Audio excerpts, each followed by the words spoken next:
ఇటీవల కాలంలో సోషల్ మీడియాలో ఫేమస్ అయ్యేందుకు చాలా మంది వింత వింత ప్రయోగాలు చేస్తున్నారు. మరికొంతమంది వెర్రి వేషాలు వేస్తూ తమ ప్రాణాల మీదకి తెచ్చుకుంటున్నారు. తాజాగా ఇలాంటి వీడియో ఒకటి ఇప్పుడు సోషల్ మీడియాలో వైరల్ అవుతుంది. ఒకసారి ఆ వీడియోని మీరు కూడా చూడండి.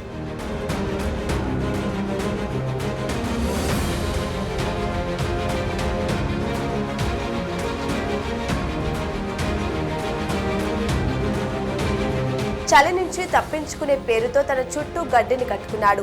అలాగే తలకొక డబ్బాని తగిలించుకున్నాడు. దానితో పాటు బైక్ కి ఉన్న 2 మిర్రర్స్ పైన చిన్న బౌల్స్ పెట్టాడు. అందులో కూడా మంట పెట్టాడు. అంతేగాక గడ్డికి నిప్పంటించుకుని బైక్ నడుపుతూ రోడ్డు పైన వెళ్తున్నాడు. ఇక రోడ్డు పక్కన ఉన్న జనాలు షాకింగ్ గా అతని వైపే చూస్తున్నారు. ఇక ఈ రీల్ చూసిన నెటిజన్లు తీవ్ర ఆగ్రహం వ్యక్తం చేస్తున్నారు. రీల్ కోసం ప్రాణాలతో చెలగాటం ఎందుకు అంటూ మండిపడుతున్నారు. ఇంతకీ మీరేమంటారో కామెంట్ చేయండి.